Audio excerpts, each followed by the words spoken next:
প্ৰথমে ছাৰ আপোনাক ৰেডিঅ' ব্ৰহ্মপুত্ৰৰ আজিৰ অনুষ্ঠানলৈ স্বাগতম জনাইছোঁ।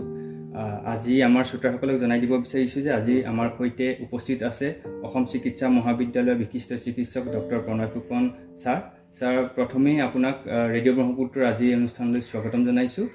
আৰু প্ৰথমেই ছাৰ আপোনাৰ পৰা আমি জানিব বিচাৰিছোঁ, বিশেষকৈ এতিয়া COVID-19 যি এতিয়া দ্বিতীয় ঢৌ ইতিমধ্যে আৰম্ভ হৈছে আৰু ভাৰতবৰ্ষৰ লগতে অসমতো বা আমাৰ ডিব্ৰুগড় জিলাতো এই COVID-19 বাবে যথেষ্ট বহুতো লোক ইতিমধ্যে সংক্ৰমিত হৈছে। যথেষ্ট চিন্তাজনক বিষয় হৈ আহিছে আমাৰ কাৰণে, সকলোৰে কাৰণে।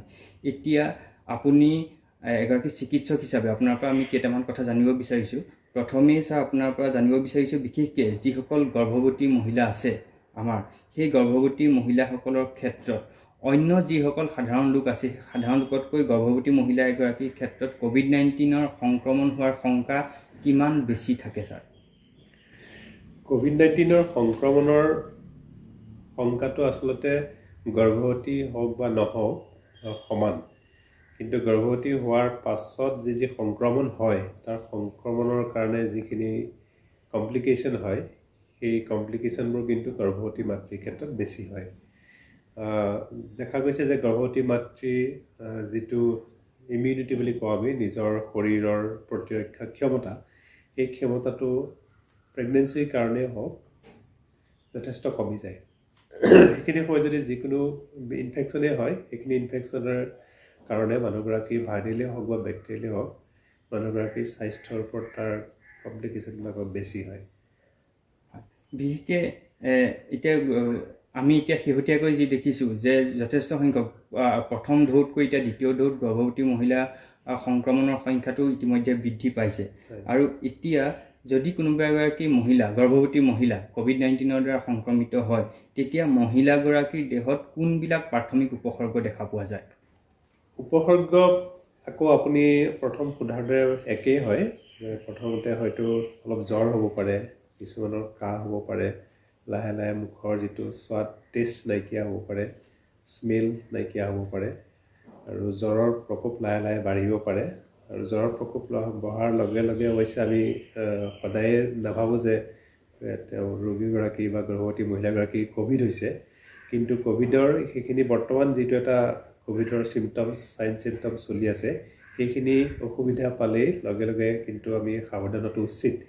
আৰু বিশেষকৈ সেইখিনি সময়ত ক'ভিডৰ টেষ্টটো কৰাটো নিতান্তই প্ৰয়োজনীয়। আৰু ক'ভিডৰ টেষ্ট নকৰাকৈ আমি যদি তেওঁক কিবা দৰৱ সেৱন কৰিবলৈ দিওঁ, বিশেষকৈ যদি পেৰাচিটামল বা এনেকুৱা জ্বৰৰ টেবলেট, সেইবিলাকৰ পৰা কিছুমান অসুবিধাও হ'ব পাৰে। দেখা গৈছে যে কিছুমান দৰৱ আমি নজনাকৈ যদি এই সময়ছোৱাৰ ভিতৰত আমি সেৱন কৰিবলৈ লৈছোঁ, কেতিয়াবা সেই দৰৱবোৰ সেৱনৰ কাৰণে ইমিউনিটি আৰু কমি যাব পাৰে। সেইকাৰণে মই ভাবোঁ যে গৰ্ভৱতী মহিলাগৰাকীয়ে তেওঁৰ যদি এইখিনি চিমটমছ হৈছে, ঘৰৰ মানুহে তেওঁক লৈ গৈ ক'ভিড টেষ্ট কৰাটো বাঞ্ছনীয়। আৰু ক'ভিড পজিটিভ হোৱাৰ পিছত ডাক্তৰৰ চিকিৎসা লোৱাটো দৰকাৰ। এটা কথা জনাটো দৰকাৰ, বিশেষকৈ আমাৰ গাঁও অঞ্চলত বা বাগানৰ বাগিচা অঞ্চলত মানুহে ইমান ক'ভিডৰ প্ৰতি এতিয়াও তেওঁলোক সজাগ হৈ উঠা নাই। গতিকে গৰ্ভৱতী মহিলা এগৰাকী যদি থাকে, তেওঁক বিশেষকৈ যে বেলেগ কোনো ক'ভিডৰ পৰা ৰক্ষা কৰিবৰ কাৰণে যিখিনি আমাৰ নিয়ম কানুন বান্ধি দিয়া হৈছে, সেই দূৰত থকা বা হাত ধোৱা, হাত চাবোনেৰে ঘনাই ঘনাই ধোৱা বা চেনিটাইজাৰ ইউজ কৰা, আৰু বাহিৰলৈ বিনা কাৰণত ওলাই নোযোৱা, সেইখিনি নিয়ম কানুন যদি পালন কৰি গৰ্ভৱতী মহিলাগৰাকীক সুৰক্ষিত কৰি ৰাখিব পাৰে, তেতিয়া হয়তো বহুত ক্ষেত্ৰত বৰ্তমান যিটো ঢৌ চলিছে তাৰ পৰা গৰ্ভৱতী মহিলাসকল অলপ হ'লেও ৰক্ষা পাব পাৰে। বিশেষকৈ গৰ্ভৱতী মহিলা এগৰাকীৰ ক্ষেত্ৰত এই গৰ্ভাৱস্থাৰ সমস্যাত বিভিন্ন ধৰণৰ কিছুমান জটিলতা দেখা পোৱা যায় সাধাৰণতে। এতিয়া ক'ভিডৰ যদি তেওঁ সংক্ৰমণলৈ আহে, COVID-19 দ্বাৰা যদি সংক্ৰমিত হয়, তেতিয়া কোনবিলাক প্ৰাথমিক উপসৰ্গ দেখা পোৱাৰ লগে লগেই আচলতে ঘৰৰ মানুহবিলাকে বা তেওঁ নিজেই নিজৰ ক'ভিডৰ পৰীক্ষা কৰাৰ প্ৰয়োজন আছে? প্ৰথম কথা হ'ল, যিখিনি ক'ভিডৰ কাৰণে কমপ্লিকেশ্যন হয়, জটিলতা আহি পৰে, সেই জটিলতাখিনি জনাটো দৰকাৰ। আমি দেখা পোৱা মতে বা বিভিন্ন গৱেষণাৰ মতে দেখা গৈছে যে যিগৰাকী মহিলা গৰ্ভৱতী, তেওঁ যদি ক'ভিডৰ দ্বাৰা আক্ৰান্ত হয়, তেতিয়া গৰ্ভৱতী মহিলাগৰাকীৰ এবৰ্চন ৰেটটো বাঢ়ি গৈছে। আৰু বহুতৰ ক্ষেত্ৰত তেওঁলোকে সময়তকৈ আগত মেমব্ৰেন ৰাপচাৰ বুলি কোৱা হয়, পানীটো ওলাই যায়, জলীয়া পদাৰ্থ ওলাই যায়, এইটো প্ৰিমেচিয়ৰ ৰাপচাৰ মেমব্ৰেন বুলি কোৱা হয়। আৰু বহুতৰ ক্ষেত্ৰত দেখা গৈছে যে ব্লাড প্ৰেছাৰ বাঢ়িবলৈ ধৰিছে। এইবোৰ এনেও হয়, কিন্তু ক'ভিডৰ ক্ষেত্ৰত এইখিনি কমপ্লিকেশ্যন বেছি হোৱা দেখা গৈছে। আৰু কিবা কাৰণত যদিহে মহিলাগৰাকীৰ অন্য কিছুমান অসুখ থাকে, যেনে মহিলাগৰাকীৰ ডায়েবেটিছ থাকে বা তেওঁ আগৰ পৰা তেওঁৰ ব্লাড প্ৰেছাৰ বেছি আছে, এনেধৰণৰ ক্ষেত্ৰত কিন্তু কমপ্লিকেশ্যনবিলাক আৰু জটিল হৈ পৰে। গতিকে ক'ভিডৰ ক্ষেত্ৰত সেইখিনি টেষ্ট কৰাটো, ক'ভিডৰ টেষ্টখিনি কৰা দৰকাৰ। আৰু লগে লগে ডাক্তৰৰ পৰামৰ্শমতে ক'ভিডৰ লগে লগে যিখিনি টেষ্ট কৰিবলৈ প্ৰয়োজন, বিশেষকৈ সন্তানটো কেনে আছে আল্ট্ৰাচাউণ্ড কৰা দৰকাৰ, ব্লাডৰ টেষ্টখিনি কৰা দৰকাৰ। আৰু আজিকালি ক'ভিডৰ শেষ মুহূৰ্তত যেতিয়া ক'ভিডৰ কাহটো নকমে, তেতিয়া এখন এক্সৰে বা চিটি স্কেন কৰাটো খুব জৰুৰী হৈ পৰিছে। কাৰণ বহুত ক্ষেত্ৰত দেখা গৈছে যে ক'ভিডৰ কাৰণে কেৱল উশাহ ল'বলৈ কষ্ট হোৱাটোৱেই নহয়, তাৰ কাৰণে লাগৰ যিখিনি মানে আমাৰ হাওঁফাওৰ ওপৰত যিখিনি তাৰ প্ৰভাৱ পৰে, সেই হাওঁফাওটো খুব সহজে ক'ভিডে নষ্ট কৰিব পাৰে। সেইকাৰণে চিটি স্কেন বা এখন এক্সৰে, বুকুৰ এক্সৰে কৰাটো দৰকাৰ। কিন্তু গৰ্ভৱতী মহিলাৰ ক্ষেত্ৰত এই দুয়োটা টেষ্টে আচলতে কৰিবলৈ দিয়া নাযায়। যদিহে কিবা কাৰণত শেষ মুহূৰ্তত যদি কৰিবলৈ দৰকাৰ হয়, এই টেষ্ট দুটা লগে লগে কৰাটো দৰকাৰ। এতিয়া বিশেষকৈ গৰ্ভৱতী মহিলাগৰাকী যেতিয়া COVID-19 ধৰা পৰে বা তেওঁ সংক্ৰমিত হয়, তেতিয়া মহিলাগৰাকীৰ ক্ষেত্ৰত বা মহিলাগৰাকীৰ যিটো ভ্ৰূণ থাকে, সেই ভ্ৰূণটোৰ ওপৰত কেনেধৰণৰ প্ৰভাৱ পৰিব পাৰে? হয়, ভ্ৰূণটোৰ ওপৰত প্ৰথমতে মহিলাগৰাকী যদি ক'ভিডৰ তেওঁৰ মাত্ৰা বাঢ়ি যায়, জ্বৰ বেছি হয়, কাহ হয়, উশাহ ল'বলৈ অসুবিধা হয়, তেতিয়া উশাহ ল'বলৈ অসুবিধা হোৱাৰ লগে লগে গাত অক্সিজেনৰ পৰিমাণ কমি যোৱাৰ লগে লগে সেই গৰ্ভস্থ ভ্ৰূণটোৰ যিটো অক্সিজেনৰ দৰকাৰ বা ব্লাড চলাচল কৰা দৰকাৰ, ব্লাড চলাচল কৰিবলৈ যিখিনি শিৰা উপশিৰাখিনি ভালকৈ থাকিব লাগে ক'ভিডৰ কাৰণে, সেইখিনি সৰু সৰু শিৰা উপশিৰা মাইক্ৰ' এনজিঅ' মানে সৰু সৰু সহজ কথাত ক'বলৈ গ'লে সৰু সৰু যিবিলাক ভেচেল আছে, সেইবিলাক বন্ধ হৈ যোৱাৰ লগে লগে তাৰ কাৰণে শিশুটোৰ কাৰণে প্ৰথম কথা ব্লাড চাৰ্কুলেশ্যন কম হয়, আৰু দ্বিতীয়তে তালৈ অক্সিজেনৰ পৰিমাণ কমি যায়। সেই দুইটা ক্ষেত্ৰৰ কাৰণে এবৰ্চন হ'ব পাৰে। আৰু বহুত ক্ষেত্ৰত ইণ্ট্ৰাইউটেৰাইন ফিটেল ডেথ, গৰ্ভস্থ সন্তানটি গৰ্ভৰ ভিতৰতে কেতিয়াবা ঢুকাব পাৰে। আৰু তাৰ বাহিৰেও আমি আগতে কোৱাৰ দৰে ব্লাড প্ৰেছাৰটো বেছি হয়, আৰু ইনফেকশ্যনৰ কাৰণে ছেকেণ্ডেৰী ইনফেকশ্যন হ'ব পাৰে। ভাইৰেল ইনফেকশ্যনটো হ'ল, তাৰ কাৰণে এইবোৰ অসুবিধাৰ কাৰণে কাহ বেছি হৈ থাকিলে এইটো বেক্টেৰিয়েল ইনফেকশ্যন হ'ব পাৰে, সেইটো বেলেগ এটা ইনফেকশ্যন তাৰ ওপৰত আহিব পাৰে। সেইখিনি ইনফেকশ্যনৰ কাৰণে প্ৰিমেচিয়ৰ ৰাপচাৰ অফ মেমব্ৰেন বা এনেকুৱা ধৰণৰ কমপ্লিকেশ্যনবিলাক বেছি হয়। এতিয়া আমাৰ দেখা গৈছে যিসকল গৰ্ভৱতী নাৰী আমাৰ হস্পিটেললৈ আহিছে, তেওঁলোকৰ ক্ষেত্ৰত এইবোৰ কমপ্লিকেশ্যন বেছি দেখা গৈছে। কিছুমানৰ এবৰ্চন হৈছে, কিছুমানৰ প্ৰিমেচিয়ৰ ৰাপচাৰ হৈছে মেমব্ৰেনৰ, কিছুমানৰ পেটৰ ভিতৰতে গৰ্ভস্থ সন্তানটি নষ্ট হৈছে। গতিকে সেইখিনি কমপ্লিকেশ্যন আমি এতিয়া সঘনাই পাবলৈ ধৰিছোঁ। যদিও ইয়াৰ ওপৰত গৱেষণা চলি আছে, সঠিককৈ কোনো কথা ক'ব পৰা নাই এতিয়ালৈকে। সেইখিনি কমপ্লিকেশ্যনৰ কাৰণে গৰ্ভস্থ সন্তানটিৰ ওপৰত সেইখিনি এফেক্ট কৰা দেখা গৈছে। হয়, এতিয়া যদি মহিলাগৰাকী বা মাতৃগৰাকী যদি COVID-19 দ্বাৰা সংক্ৰমিত হয়, তেতিয়া সেই সংক্ৰমণ মহিলাগৰাকীৰ জৰিয়তে ভ্ৰূণলৈ বিয়পাৰ সম্ভাৱনা থাকে নেকি ছাৰ? এই ক্ষেত্ৰত এইটো আমি যিটো ভাৰ্টিকেল ট্ৰেন্সমিশ্যন বুলি কওঁ, যে মহিলাগৰাকীৰ তেজৰ যোগেদি সন্তানটোলৈ যোৱাটো এতিয়ালৈকে এইটো মানে প্ৰমাণ হোৱা নাই। গতিকে সেইফালৰ পৰা এইটো সংক্ৰমিত হোৱাৰ আশংকা কম। কিন্তু সন্তানটো জন্ম হোৱাৰ পিছত যেতিয়া মাকৰ লগত থাকে, মাকৰ লগত থকাৰ সময়ত মাকৰ উশাহ নিশাহ বা কাহৰ যোগেদি সন্তানটোৰ গালৈ ভাইৰাছটো যাব পাৰে, কিন্তু ব্লাডৰ পৰা যোৱাটো এতিয়ালৈকে প্ৰমাণ হোৱা নাই। গতিকে কিন্তু বিশেষকৈ আমি ভয় কৰোঁ যাতে সন্তানটিলৈ উশাহ নিশাহৰ যোগেদি যেতিয়া সন্তানটি মাকৰ পেটৰ ভিতৰৰ পৰা বাহিৰলৈ আহিলে, তেতিয়া সেইখিনি সময়ত কিন্তু ইনফেকশ্যন হোৱাৰ ট্ৰেন্সমিশ্যন হোৱাৰ চান্সটো আছে। হয়, মানে গৰ্ভত থকা অৱস্থাত সন্তানটোলৈ সংক্ৰমণ হোৱাৰ আশংকাটো এতিয়ালৈকে কোনো প্ৰমাণ হোৱা নাই, কিন্তু জন্ম হোৱাৰ পিছত মাকৰ পৰা সন্তানলৈ যাব পাৰে। এতিয়া যিহেতু এটা জটিল পৰিস্থিতি হৈ আছে, এই জটিল পৰিস্থিতিৰ সময়ত যেতিয়া মহিলা এগৰাকী সন্তান এটা জন্ম দিবৰ কাৰণে এতিয়া সেই মহিলাগৰাকীয়ে শাৰীৰিকভাৱে বা মানসিকভাৱে তেওঁ এই COVID-19 এই পৰিস্থিতিৰ মাজত নিজকে কেনেধৰণে প্ৰস্তুত কৰা উচিত? যিকোনো গৰ্ভৱতী মহিলাই তেওঁলোকৰ স্বাস্থ্য ভালে ৰাখিবৰ কাৰণে যিখিনি নিয়ম কানুন আছে, ভালকৈ খোৱা বোৱা কৰিব লাগে, পৰিমিত আহাৰ গ্ৰহণ কৰিব লাগে, বেলেঞ্চ ডায়েট আমি যিটো কওঁ সেইটো ল'ব লাগে, যথেষ্ট পৰিমাণৰ পানী খাব লাগে, আৰু শাৰীৰিক ব্যায়াম অলপ হ'লেও দিনটোত কৰিব লাগে। অৱশ্যে এইটো বাহিৰলৈ গৈ এতিয়া শাৰীৰিক ব্যায়াম কৰাৰ প্ৰশ্ন নুঠে, ঘৰৰ ভিতৰতে যিমান দূৰ পাৰে চলাচল কৰি থাকিব লাগে।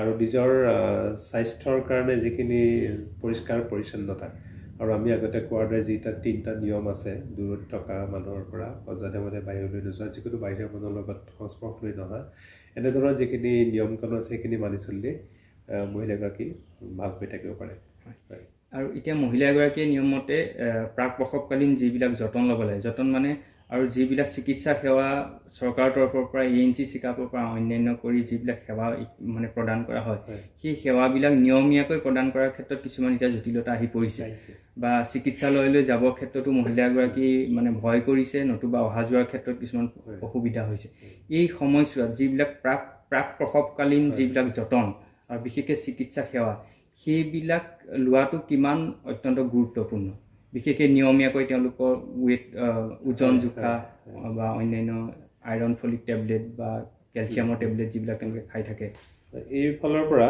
আমি যিসকল মহিলাই তেওঁলোকৰ প্ৰাক প্ৰসূতি নিদানশালালৈ গৈছিলে তেওঁলোকে এণ্টিনেণ্টেল কেয়াৰটো পাইছিলে তেওঁলোকে যিখিনি দৰৱ মানে কি আৰু ভিটামিন কেলছিয়াম আইৰণ সেইখিনি তেওঁলোকে কণ্টিনিউৱাছ খাই থকাটো দৰকাৰ সেইখিনি এৰিব নালাগে আৰু টিটেনাছ টক্সইডৰ 2টা বেজি লাগে সেই বেজিটো যাতে তেওঁলোকে ল'ব লাগে আৰু দৰকাৰ নহ'লে মই ভাবোঁ যে পৰাপক্ষত হস্পিটেললৈ এই সময়ত নহাই ভাল আৰু বাকী যদি কিবা অসুবিধা পায় যদি ডাক্তৰে আগতে কৈছিলে আপুনি আহিব লাগিব আপোনাৰ ব্লাড প্ৰেছাৰ বেছি আছে বা কেতিয়াবা দেখা গৈছে ভৰি হাতবোৰ ফুলিছে বা সন্তানটো গৰ্ভস্থ সন্তানটি কিবা অসুবিধা পাইছে লৰচৰ কমিছে সেইখিনি ক্ষেত্ৰত কিন্তু যিকোনো মুহূৰ্ততে হস্পিটেললৈ অহাটো বাঞ্ছনীয় তাৰ বাহিৰে যে আমি যিটো প্ৰত্যেক মাহে বা 4 সপ্তাহ 6 সপ্তাহৰ মূৰে আমি হস্পিটেললৈ তেওঁক মাতোঁ সেইটো ক্ষেত্ৰতো এটা অসুবিধাৰ সৃষ্টি হৈছে আৰু চৰকাৰী হস্পিটেলেই হওক বা বাহিৰৰ প্ৰাইভেট হস্পিটেলেই হওক তাত এতিয়া ৰোগীৰ আশংকা বেছি বাঢ়িছে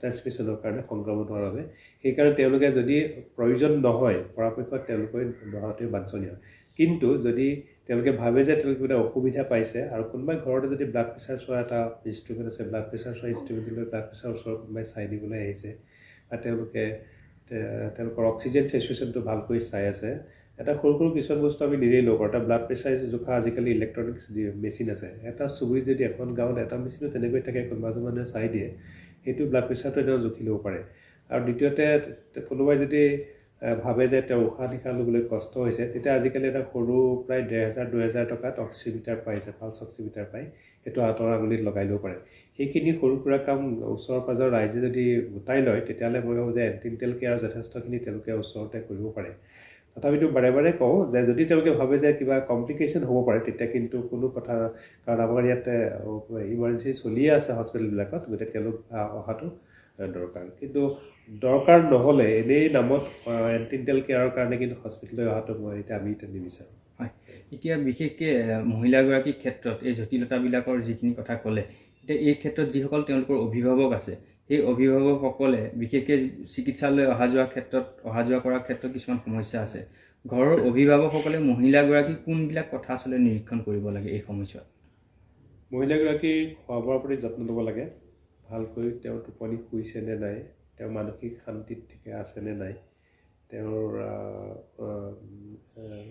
ধৰণ কৰণবিলাক চাব লাগে তেওঁ যদি কিবা অসুবিধা পাইছে কেতিয়াবা হয়তো কৈছে পেটৰ বিষ হৈছে কেতিয়াবা হৈছে ভৰিটো ফুলিছে কেতিয়াবা হয়তো হৈছে মূৰ ঘূৰাইছে পেটৰ বিষ হৈছে বা কেতিয়াবা হৈছে পানীটো ভাগি গৈছে এনেধৰণৰ কিছুমান কমপ্লিকেশ্যন বা সেইখিনি কথাৰ প্ৰতি নজৰ দিব লাগে সঘনাই তেওঁলোকক সুধিব লাগে যে কিবা অসুবিধা আছে নেকি আৰু যিমান পাৰে সিমানে সকলো ফালৰ পৰাই এটা মানসিক আৰু স্বাস্থ্যৰ প্ৰতি এটা সচেতনতা সদায় ৰাখিব লাগে যাতে গৰ্ভৱতী মাতৃগৰাকী তেওঁ ভালকৈ আছে নাই সেইখিনি কথা ভালকৈ নিৰীক্ষণ কৰিলে বুদ্ধিয়ক মানুহে তেওঁলোকে আগতেই গম পায় যে মহিলাগৰাকীয়ে গৰ্ভৱতী মহিলাগৰাকী কিছুমান অসুবিধা ভোগ কৰিব লৈছে গতিকে আমি ডাক্তৰৰ পৰামৰ্শটো লোৱা দৰকাৰ আৰু এতিয়া বহুতো ক্ষেত্ৰত ডাক্তৰসকলেও তেওঁলোকৰ অনলাইন কিছুমান আহিছে অৱশ্যে কিন্তু সকলোতো অনলাইন কনচালটেশ্যন কৰিব নোৱাৰে তথাপিতো টেলিফোনৰ যোগেদি ওচৰৰ ডাক্তৰক বা নাৰ্ছগৰাকীক বা ANM গৰাকীক বা আশাগৰাকীক তেওঁলোকে কথা বতৰাখিনি তেওঁলোকৰ কথা পাতি থাকিব লাগে আৰু এটা সেই অঞ্চলবিলাকৰ সকলো স্বাস্থ্যকৰ্মীয়ে অকল ক'ভিড বুলিয়ে নহয় কাৰণ এতিয়া দেখা গৈছে যে ক'ভিডৰ কাৰণে যিখিনি আমাৰ অসুবিধা হৈছে সেইটোতো হৈছেই তাৰ লগে ক'ভিড নোহোৱাৰ কাৰণে কিন্তু আমাৰ বহুত বেমাৰ আজাৰ বাঢ়ি আহিছে বহুত অপাৰেশ্যন কাৰণে আমি ৰৈ থাকিব লগা হৈছে বহুত বেমাৰ আমি ট্ৰিটমেণ্ট কৰিব পৰা নাই গতিকে সেই অঞ্চলটোৰ তেওঁলোকৰ যিসকল স্বাস্থ্যকৰ্মী আছে সকলো স্বাস্থ্যকৰ্মীৰ লগত তেওঁলোকে যোগাযোগ ৰখাটো বাঞ্ছনীয়। এতিয়া এনেও হ'ব পাৰে যে আমাৰ চাহ বাগিচা বা অন্যান্য গাঁও অঞ্চলবিলাকত যিহেতু পৰিস্থিতিটো অতি জটিল হৈ আছে, এতিয়া জটিল হোৱাৰ কাৰণে হয়তো কোনো মহিলা বা তেওঁলোকৰ কোনো অভিভাৱকে ঘৰতে সন্তান জন্ম দিয়াৰ কথাও তেওঁলোকে চিন্তা কৰিব পাৰে এই সময়ছোৱাত। বিশেষকৈ যদি এতিয়া সন্তান এটা ঘৰতে জন্ম দিয়ে, তেতিয়া সেই সন্তানটোৰ ক্ষেত্ৰত আৰু তেওঁ মাকগৰাকীৰ ক্ষেত্ৰত কেনেকুৱা ধৰণৰ জটিলতাবিলাক আহিব পাৰে, আৰু ইয়াৰ পৰা কেনেধৰণে মানে ঘৰতে সন্তান জন্ম দিয়াৰ পৰা কেনেধৰণে আঁতৰি থাকিব লাগে? এইটো এটা বৰ ডাঙৰ ভুল কৰা হ'ব। আমাৰ দেশত এতিয়ালৈকে ঘৰত সন্তান জন্ম দিয়াৰ যিটো ছিষ্টেম আছে সেইটো হৈ উঠা নাই। ঘৰত সন্তান জন্ম দিয়া মানে মাতৃগৰাকীয়ে হওক সন্তানটোৱে হওক দুয়োগৰাকী জীৱনৰ প্ৰতি যথেষ্ট ভয়ৰ কথা আহি পৰে। সন্তানটিও মৃত্যু হ'ব পাৰে আৰু মহিলাগৰাকীৰো ৰক্তক্ষৰণ হ'ব পাৰে, গতিকে এইখিনি বহুত কমপ্লিকেশ্যন হয়। গতিকে এতিয়া এইটো পৰিৱেশত যদিও তেওঁলোকৰ হস্পিটেললৈ আহিবৰ কাৰণে অসুবিধা হৈছে, তথাপিতো ওচৰৰ যিটো হস্পিটেল আছে তালৈ তেওঁলোকে ততালিকে নিয়াটো অতি প্ৰয়োজনীয়। কাৰণ জন্মৰ কথাটো মানুহে কোনো ৰোধ কৰিব নোৱাৰে, তেওঁ যাৰ যেতিয়া বিষ আহিব তেওঁ ডেলিভাৰী হ'ব কাৰণে তেওঁ যাবই। গতিকে সেইটো কাৰণে আমি তেনেকুৱা কোনো প্ৰি প্লেন কৰি থ'ব নোৱাৰোঁ, তথাপিতো তেওঁলোকে সদায় সজাগ থাকিব লাগে আৰু ওচৰৰ হস্পিটেললৈ লৈ যাব লাগে। গতিকে ঘৰত মই আকৌ ৰাইজক কওঁ যে ঘৰত এতিয়া এই অৱস্থাত মানে ভয়তে যদি কোনোবাই ঘৰত প্ৰসৱ বা তেওঁলোকে কৰিবলৈ যদি মনস্থ কৰিছে, তাতকৈ আৰু ডাঙৰ ভুল একো নহ'ব। কাৰণ এইখিনি সময়ত যিখিনি সুবিধাৰ দৰকাৰ সেইখিনি হস্পিটেলৰ বাহিৰে আমি ঘৰত দিব পৰাটো সুবিধা নাই। এতিয়া যদি কোনোবা এগৰাকী মহিলা, গৰ্ভৱতী মহিলা যদি COVID-19 দ্বাৰা সংক্ৰমিত হয়, তেতিয়া তেওঁক যদি পৰীক্ষা কৰাৰ পিছত COVID-19 হৈছে বুলি ধৰা পৰে, তেতিয়া সেই মহিলাগৰাকীৰ ক্ষেত্ৰত চিকিৎসা ব্যৱস্থাবিলাক কেনেধৰণৰ হয়? ক'ভিড পজিটিভ হ'লেই যে মহিলাগৰাকীৰ চিমটম নাথাকিব পাৰে, গতিকে তেওঁলোক প্ৰথম কথা হস্পিটেললৈ আহিব লাগে। হস্পিটেললৈ আহি পেলাই ডাক্তৰে যদি কয়, কাৰণ আমাৰ হস্পিটেলতো বৰ্তমান আমাৰ দুটা ভাগ কৰি দিয়া হৈছে। ক'ভিডৰ কাৰণে আমাৰ স্পেচিয়েল এটা ৱাৰ্ডে আছে, তাত ক'ভিডৰ ডিউটিত ডাক্তৰ আছে, তেওঁলোকৰ ওচৰলৈ আহিব লাগে। তেওঁলোকে ভালকৈ চাই চিতি এজন ডাক্তৰে নহয়, কেইবাজন ডাক্তৰ ডিউটিত থাকে, ছিনিয়ৰ ডাক্তৰ থাকে, তেওঁলোকে চাই পেলাই কয় যে আপুনি ঘৰলৈ যাব পাৰে, এইটো হোম কোৱাৰেণ্টাইন বুলি কয়। তেতিয়া কোনো অসুবিধা নহ'লে ভালকৈ তেওঁ এড্ৰেছ দি তেওঁ ঘৰত গৈ পেলাই ভালকৈ থাকিব পাৰে আৰু যিখিনি নিয়ম কানুন মানি চলিব লাগে ডাক্তৰে কৈ দিয়ে। আৰু যিসকলৰ হস্পিটেলত থকা দৰকাৰ, যাৰ অক্সিজেন চেচুৰেশ্যন কমি আহিছে, কাহ আছে, জ্বৰ আছে, তেওঁলোকক হস্পিটেলত ৰাখিব পৰা হয়।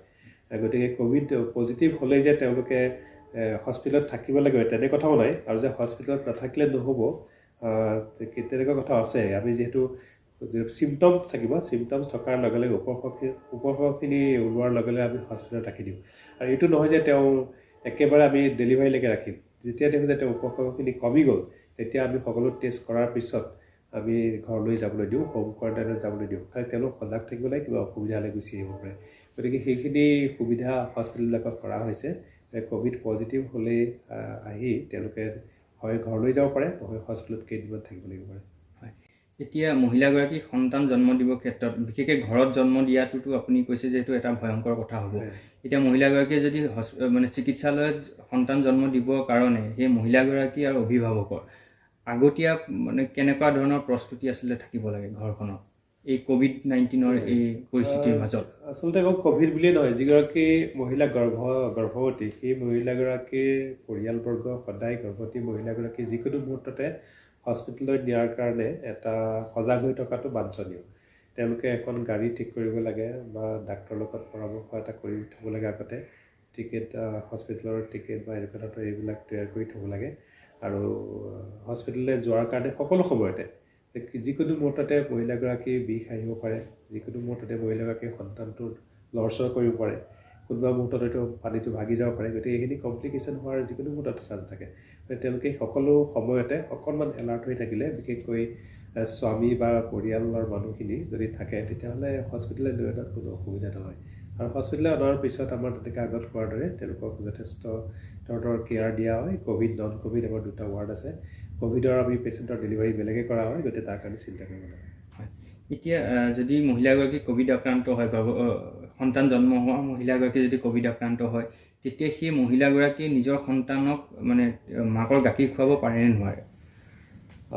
এইটো গৱেষণাৰ পৰা দেখা গৈছে যে আমাৰ নিচিনা দুখীয়া দেশত যে মাতৃৰ দুগ্ধ সন্তানটোৰ কাৰণে যথেষ্ট অপৰিহাৰ্য। আমাৰ মানুহবিলাকৰ ইমান টকা পইচা নাই যে আমি যিটো দৰকাৰী বা ভালকৈ খুৱাব জানি সেইখিনি আমাৰ পৰিষ্কাৰ পৰিচ্ছন্নতা বা শিক্ষা দীক্ষাও হৈ উঠা নাই গতিকে মাকৰ গাখীৰ আমাৰ কাৰণে সদায় অপৰিহাৰ্য হৈ আছে আৰু বিশ্ব স্বাস্থ্য সংস্থাৰ পৰাও কৈছে যে মাকৰ গাখীৰ খুৱাব পাৰি খালি কেইটামান নিয়ম মানি চলিব লাগে প্ৰথম কথা আমি আগত কোৱাৰ দৰে সন্তানটো জন্ম হোৱাৰ পিছত মাকৰ ওচৰত থাকিব পাৰে কিন্তু 6 ফুট 2 গজ দূৰত ৰখাটো বাঞ্ছনীয় আৰু দ্বিতীয়তে মাকে যেতিয়া গাখীৰ খুৱাওঁতে মাকে তেওঁৰ মাস্কখন পিন্ধি ল'ব লাগিব আৰু গাখীৰ খোৱাৰ আগমুহূৰ্তত তেওঁৰ সেই ভালকৈ হাত ধোৱা বাৰে বাৰে হাত ধোৱা কেঁচুৱাটোক চোৱাৰ আগতে আৰু কেঁচুৱাটো যাতে তেওঁৰ মুখৰ পৰা উশাহ নিশাহ বা কাহত যাতে আক্ৰান্ত নহয় সেইধৰণে তেওঁ সজাগ হৈ পেলাই গাখীৰ খোৱাটো দৰকাৰ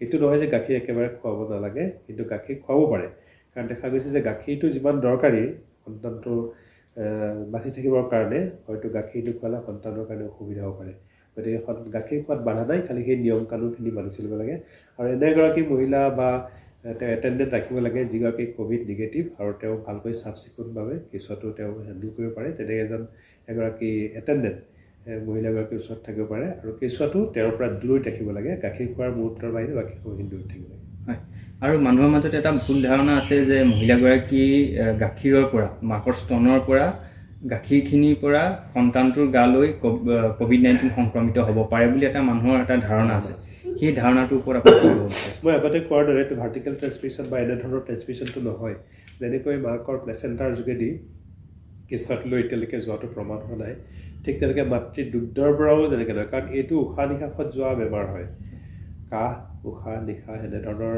আচৰণৰ পৰাই যায় গতিকে মাতৃ দুগ্ধতটো ভাইৰাছটো নাযায় গতিকে সেইফালৰ পৰা কোনো আশংকা নোহোৱাকৈ গাখীৰ মাকে সন্তানটিক দুগ্ধ পান কৰাব পাৰে আৰু গাখীৰৰ যোগেদি সন্তানটিলৈ যোৱাৰ কোনো আশংকা নাই এতিয়া ভাৰতবৰ্ষত বিশেষকৈ দুটা মানে এটা হৈছে কোভেক্সিন আৰু এটা কোভিচিল্ড এই দুটা ভেকচিন ইতিমধ্যে দি থকা হৈছে এতিয়া এই দুটা ভেকচিন ভাৰতত এতিয়া গৰ্ভৱতী মহিলাসকলক দিয়াৰ কাৰণে অনুমতি প্ৰদান কৰা হৈছে নে নাই হৈছে এইটো এটা কথা চলি আছে কিন্তু আমি আমাৰ বিশ্ব স্বাস্থ্য সংস্থা বা আমাৰ ফেডাৰেশ্যন অফ অবচেট্ৰিক্স গাইনকলজি ফিগো বুলি কওঁ আমাৰ আন্তঃৰাষ্ট্ৰীয় যিটো আমাৰ গাইনকলজিষ্টবিলাকৰ ডাক্তৰবিলাকৰ এটা আমাৰ সংগঠন আছে আৰু এতিয়া ৰিচেণ্টলি আমাৰ যিটো ভাৰতৰ যিটো সংগঠন আছে বিশেষকৈ প্ৰসূতি বিশেষজ্ঞসকলৰ তেওঁলোকৰ ফালৰ পৰা কোৱা হৈছে যে ভেকচিনটো সন্তান গৰ্ভস্থ অৱস্থাত গৰ্ভৱতী মাতৃগৰাকীয়ে আৰু গাখীৰ খুৱাই থকা অৱস্থাত তেওঁলোকে ল'ব পাৰে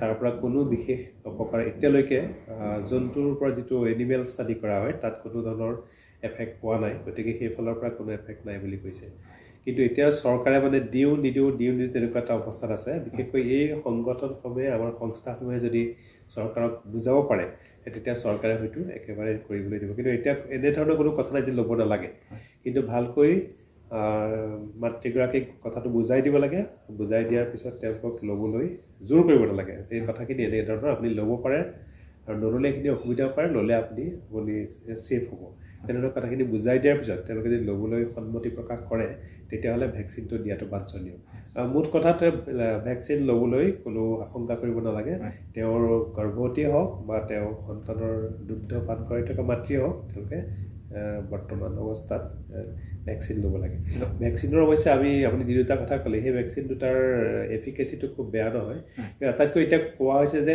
mRNA ভেকচিনটো আটাইতকৈ ভাল কিন্তু mRNA ভেকচিনটো আমাৰ এতিয়ালৈকে অহা নাই বাকী এই দুটা ভেকচিনৰ কিন্তু এফিকেচিটো প্ৰায় ওচৰা-ওচৰি গতিকে তেওঁলোকে লোৱা কোনো আপত্তি নাই কিন্তু বৰ্তমানলৈকে চৰকাৰৰ তৰফৰ পৰা অনুমতি প্ৰদান কৰা হোৱা নাই তেনেকুৱা এটা আজি এই পৰ্যন্ত এতিয়ালৈকেতো আমি পোৱা নাই কিন্তু আমাৰ সকলো সংস্থাই আন্তঃৰাষ্ট্ৰীয় সংস্থা হওক দেশৰ সংস্থাই কিন্তু গৱেষণাৰ যিখিনি প্ৰকাশ হৈছে তাৰ পৰা আমি ক'ব পাৰোঁ যে লোৱাত কোনো আপত্তি নাই হয় আৰু এটা কথা ছাৰ আপোনাৰ পৰা জানিব বিচাৰিছোঁ বিশেষকৈ ছোৱালী এগৰাকী যেতিয়া ঋতুস্ৰাৱৰ দিনকেইটাত সেইকেইটা দিনত এই দুটা ভেকচিন মানে এতিয়ালৈকে যি দুটা ভেকচিনৰ অনুমতি প্ৰদান কৰা হৈছে কোভেক্সিন আৰু কোভিচিল্ড এই দুটা ভেকচিন তেওঁলোকে ল'ব পাৰে নে নোৱাৰে পাৰে কোনো কথা নাই আপোনাৰ এইটো মেনষ্ট্ৰুৱেশ্যনটো এটা স্বাভাৱিক প্ৰক্ৰিয়া যেতিয়া মাইকে ঋতুস্ৰাৱ হৈ থাকে তাৰ কাৰণে দেহৰ তেনেকুৱা কোনো বিশেষ কোনো অসুবিধা নহয় যে যিটো কাৰণে ভেকচিন ল'লে তেওঁৰ অসুবিধা হ'ব গতিকে ঋতুস্ৰাৱ হৈ থকাটো আমাৰ এটা মহিলাসকলৰ দৈনন্দিন জীৱনৰ এটা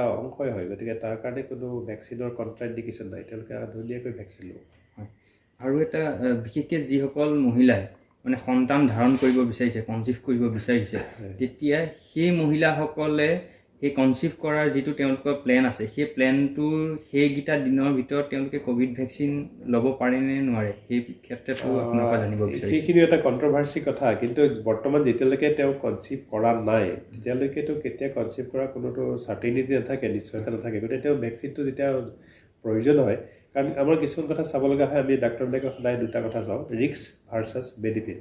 যদি আপুনি নল'লে ৰিস্কটো বাঢ়ে তেতিয়াতো লোৱাটো দৰকাৰ, যদি বেনিফিট আমাৰ বেছি হয়। আৰু যদি আমি ল'লে ৰিস্ক থাকে ল'ব নালাগে। গতিকে ৰিস্কটো যদি কমি থাকে, বেনিফিট বেছি হয়, এটা লাভ যদি বেছি হয় তেতিয়া লোৱাটো দৰকাৰ। আমি সকলো কথা তেনেকেই আমি সদায় কওঁ যে ৰিস্ক ভাৰ্চাছ বেনিফিটটো আমি সদায় ওজন কৰি চাব লাগে। যদি আমাৰ বেনিফিট বেছি হয় তেতিয়াহ'লে আমি এতিয়া যিটো পৰিৱেশ চলি আছে, আমি ভেকচিন লোৱাটো আমাৰ কাৰণে বেছি বেনিফিট। গতিকে তেওঁলোকে ভেকচিন ভালকৈ ল'ব লাগে। আৰু সন্তান ধাৰণ কৰাৰ পিছতো যে ভেকচিনে কিবা অপকাৰ কৰে তেওঁলোকেতো গম পোৱা নাই। গতিকে কিন্তু এটা কিছুমান কথা, পৰিৱেশৰ কথা আহি পৰিছে। বহুতে এইখিনি সময়ত আমাক সোধে যে আমি এইখিনি সময়ত কনচিভ কৰিম নে নকৰিম। তেওঁলোকে সন্তানৰ ইচ্ছাটো যিটো প্ৰকাশ, মানে সন্তান ধাৰণ কৰিবলৈ প্ৰকাশ কৰে, কিন্তু সেইটো তেওঁলোকে নিজৰ বয়স সকলো বা এনেকুৱা ধৰণৰ কিছুমান চিটুৱেশ্যন চাই ল'ব লগা হয় যে তেওঁ সেইটো যদি এইটো অৱস্থাত বৰ্তমান যিটো ঢৌ চলি আছে ক'ভিডৰ, এই ঢৌ চলি থকা অৱস্থাত যদি তেওঁলোকে সন্তান ধাৰণ কৰাটো অলপ দিনৰ কাৰণে পিছুৱাই দিব পাৰে তেতিয়া সেইটো বেয়া নহয় মোৰ মতে। সেইকাৰণে এইখিনি সময়ত যথেষ্ট ধৰণৰ জটিলতা, চিকিৎসকৰ ওচৰলৈ যোৱা, দৰৱ জাতি লিখা মেলা, এইখিনি অসুবিধা এটা চলি আছে। গতিকে খুব এটা মানে প্ৰয়োজন নহ'লে মই সন্তান ধাৰণৰ যদি অকণমান পিছুৱাই দিব পাৰে তেতিয়াহ'লে গোটেই তাৰ পাছৰ মেনেজমেণ্ট কিন্তু আমাৰ কাৰণে সুবিধা হয়। কনচিভ কৰিলে তেওঁলোকে সন্তান ধাৰণ কৰাৰ পিছত ডাক্তৰৰ ওচৰলৈ আহিব লগা হ'ল, ডাক্তৰক লগ পাব নাপায়, যিখিনি দৰৱ জাতি কৰিব লগা হয় সেইখিনি ভালকৈ খাব পাৰে নোৱাৰে। গতিকে সেই অসুবিধাখিনি আহিলে অকণ অসুবিধা পাৰে। মোৰ সেইফালৰ পৰা পৰামৰ্শ যে পৰাপক্ষত যদি কোনো দৌৰা দৌৰি নাই, এইখিনি সময়ত অলপ দিনৰ কাৰণে ঢৌটো চলি থকাৰ অৱস্থাত সন্তান ধাৰণৰ তেওঁলোকে প্লেনটো পৰিকল্পনা অলপ দিনৰ কাৰণে পিছুৱাই দিয়ে, সেইটো বেয়া নহয়। কিন্তু ধাৰণ কৰিলেও তাৰ ওপৰত কোনো এফেক্ট নহয়। ছাৰ, আৰু এইকেইদিন আমি বিশেষকৈ বিভিন্ন চাহ বাগিচা আৰু গাঁও অঞ্চলৰ মানুহখিনিৰ লগত কথা পাতোঁতে বিশেষকৈ ক'ভিড ভেকচিনৰ ওপৰত তেওঁলোকৰ যিবিলাক ভুল ধাৰণা আছে, সেই ভুল ধাৰণাৰ ভিতৰতে এটা কথা আমি গম পাইছোঁ যে কেইগৰাকীমান মহিলাই কৈছে যে এই ভেকচিনটো ল'লে পিছত গৰ্ভধাৰণ কৰাত মানে অসুবিধা হ'ব পাৰে বুলি মানুহৰ মাজত এটা ধাৰণা আছে। সেই ধাৰণাটোৰ ওপৰত আপোনাৰ সেইটো এটা সম্পূৰ্ণ ভ্ৰান্তি। কাৰণ এই ভেকচিনটোৱে মানুহৰ ৰিপ্ৰডাকশ্যনৰ ওপৰত, মানুহৰ যিটো প্ৰজনন ক্ষমতাটোৰ ওপৰতো কোনো এফেক্ট নকৰে। নাই মতা মানুহজনৰ হওক, মাইকী মানুহৰ হওক, মহিলাগৰাকীৰ হওক, তেওঁলোকৰ ডিম্বাশয় বা শুক্ৰাণু তাৰ ওপৰত কোনো এফেক্ট নকৰে। তেওঁলোকে ইমিউনিটিহে দিব, গাত এটা বেমাৰৰ বিৰুদ্ধে যিখিনি ইমিউনিটি বা প্ৰতিৰোধ ক্ষমতা লাগে সেই ক্ষমতাটোহে আনিব। তেওঁলোকে কোনো জনন ক্ষমতাৰ ওপৰত কোনো প্ৰভাৱ নেপেলায়। গতিকে এই ভেকচিনবিলাক বহুত টেষ্ট কৰি দিয়া হৈছে আৰু এতিয়ালৈকেতো আজি প্ৰায় 1 বছৰ হৈয়ে গ'ল ভেকচিন আৰম্ভ কৰাৰ, প্ৰায় 1 বছৰ হ'লেও প্ৰায় 6-7 মাহ হৈ গৈছে। এতিয়ালৈকে তেনেধৰণৰ কোনো তেওঁলোকৰ যে ফাৰ্টিলিটিৰ ওপৰত বা প্ৰজননৰ ক্ষমতাৰ ওপৰত কিবা তাৰ প্ৰভাৱ পৰে এতিয়ালৈকে ধৰা পৰা নাই।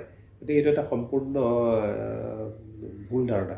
এইটো আমাৰ টিটেনাছ টক্সত যেনেকৈ লয়, সেইকাৰণে আমি ইনফ্লুৱেঞ্জা ভাইৰাছৰ, আমি আজিকালি বাহিৰৰ দেশবিলাকত ইনফ্লুৱেঞ্জা ভাইৰাছৰ যিটো ইমিউনাইজেশ্যন, সেইটো এটা ভাইৰাছ, সেইটো একেবাৰে নৰ্মেলি দিয়া হয়, ৰেগুলাৰ দিয়া হয়। সেইটো কষ্টলি, দাম বেছি কাৰণে আমাৰ ইয়াত দিয়া নাই। কিন্তু যিসকল মহিলাই ল'ব বিচাৰে সেইটো আমি দিওঁৱেই। গতিকে ফ্লু ভাইৰাছটো যদি দিব পাৰে সেইটো কোনো এফেক্ট নকৰে। গতিকে এটা ফ্লু ভাইৰাছৰ নিচিনা ভাইৰাছ এইটো। গতিকে এইটো ভাইৰাছৰ আপোনাৰ যিটো ভেকচিন হয় সেইটো তেনেকুৱা টক্সিক নহয়। গতিকে প্ৰজনন ক্ষমতাৰ ওপৰত ইয়াৰ কোনো এফেক্ট নাই, এবছলিউটলি নাই। ছাৰ, আপোনাৰ পৰা কেইবাটাও গুৰুত্বপূৰ্ণ কথা গম পালোঁ, আৰু বিশেষকৈ আমাৰ যিসকল গৰ্ভৱতী মহিলা আছে তেওঁলোকে এই অনুষ্ঠানটোৰ পৰা যথেষ্ট মানে নতুন কথা জানিবলগীয়া কথা জানিব পাৰিব বুলি আমি আশা ৰাখিছোঁ। আৰু অন্তিম মুহূৰ্তত আপোনাৰ পৰা জানিব বিচাৰিছোঁ আৰু অন্যান্য কিবা গুৰুত্বপূৰ্ণ কথা থাকি গৈছে নেকি, যিখিনি কথা আমি ইয়াত সামৰি ল'ব পৰা হোৱা নাই? বিশেষকৈ মই ৰাইজক বাৰে বাৰে আমি অনুৰোধ কৰিছোঁ, সকলোৱে অনুৰোধ কৰিছে, চৰকাৰী ফালৰ পৰা, চিকিৎসকৰ ফালৰ পৰা সকলোৱে আপোনালোকেও কৈছে যে যিখিনি নিয়ম কানুন মানি চলিব লাগে তেওঁলোকে ভালকৈ মানি চলক। বিশেষকৈ আপোনালোকৰ কমিউনিটি ৰেডিঅ' চেণ্টাৰৰ যোগেদি যথেষ্টখিনি গাঁও অঞ্চল আৰু বাগিচা অঞ্চল আপোনালোকে তেওঁলোকৰ প্ৰভাৱ আছে আপোনালোকৰ। তেওঁলোকে শুনি পেলাই এটা কথা, মই এতিয়া গাঁৱলৈ কেতিয়াবা যদি গৈছোঁ, কেতিয়াবা বাগানলৈ, দেখিছোঁ তেওঁলোকে নিয়ম কানুন একেবাৰে মানি চলা নাই। কিন্তু বাগান এখনত যেতিয়া এনেধৰণৰ এটা ভাইৰাছৰ বেমাৰ আহে তেতিয়া তেওঁলোকৰ জনবসতি ইমানেই ঘন জনবসতি, তাৰ মাজত তেওঁলোকে খুব সহজে এই বেমাৰটো মানুহৰ মাজলৈ বিয়পিব পাৰে। গতিকে তেওঁলোকে খুব সাৱধান হওক আৰু তেওঁলোকে অযথা তেওঁলোকে বাহিৰলৈ নাহিব আৰু তেওঁলোকৰ যিখিনি নিয়ম কানুন ভালকৈ মানি চলক। কাৰোবাৰ যদি ক'ভিড হৈছে লগে লগে তেওঁলোকক আইচলেট কৰক, তেওঁলোকক কোৱাৰেণ্টাইনৰ ব্যৱস্থা কৰক আৰু হস্পিটেললৈ লৈ আহক। আৰু যিমান দূৰ পাৰে আমাৰ এইটো দায়িত্ব, অকল চৰকাৰৰ দায়িত্ব নহয় বা চিকিৎসাকৰ্মীৰ দায়িত্ব নহয়, চিকিৎসকৰ দায়িত্ব নহয়, এইটো আমাৰ নিজৰ দায়িত্ব, আমাৰ নিজকে আমি ৰক্ষা কৰাটো। গতিকে আমি সকলোৱে ইজনে সিজনক সহযোগ কৰিলেহে বিপদৰ পৰা আমি হাত সাৰিব পাৰিম। এতিয়া আমি ডাক্তৰ হিচাপেও কেতিয়াবা আমি হাত দাঙি দিবলৈ বাধ্য হৈছোঁ। কিছুমান আমাৰ পেচেণ্টৰ নাম্বাৰ ইমান বাঢ়িছে হস্পিটেলত যে আমাৰ যিবিলাক জুনিয়ৰ ডক্টৰ আছে তেওঁলোকৰ মুখলৈ চাবলৈ অৱস্থা নাইকিয়া হৈছে। ভাত নোখোৱাকৈ 14 ঘণ্টা 18 ঘণ্টা তেওঁলোকে কিছুমানে কাম কৰিছে, তাৰপিছতো বোলে খাবলৈ যাব পৰা নাই। গতিকে সেইবোৰ এটা পৰিস্থিতিৰ সৃষ্টি হৈছে, যিটো পৰিস্থিতি আমি আহি পেলাই যে হস্পিটেলত কওঁৱেই যে আমাক ট্ৰিটমেণ্ট লাগে, আমাক কিয় অক্সিজেন দিয়া নাই। গতিকে তেনেকুৱা এটা পৰিস্থিতিলৈ যদি নাযায়, ৰাইজে নিজে নিজৰ কেয়াৰটো লোৱাটো বৰ বাঞ্ছনীয়, বিশেষকৈ এইটো মুহূৰ্তত। এইখিনি মই সকলো ৰাইজলৈ আকৌ গুহাৰি জনাওঁ। মই তেওঁলোকক কাটৰে অনুৰোধ জনাইছোঁ তেওঁলোকে নিজৰ স্বাস্থ্য নিজে ভাল কৰি ৰাখক। ধন্যবাদ ছাৰ, আপুনি গুৰুত্বপূৰ্ণ কথাখিনি আজি দাঙি ধৰিলে আৰু তাৰ কাৰণে আমি ৰেডিঅ' ব্ৰহ্মপুত্ৰৰ প্ৰত্যেকগৰাকী শ্ৰোতাৰ হৈ আমি আপোনাক ধন্যবাদ জনাইছোঁ। ধন্যবাদ।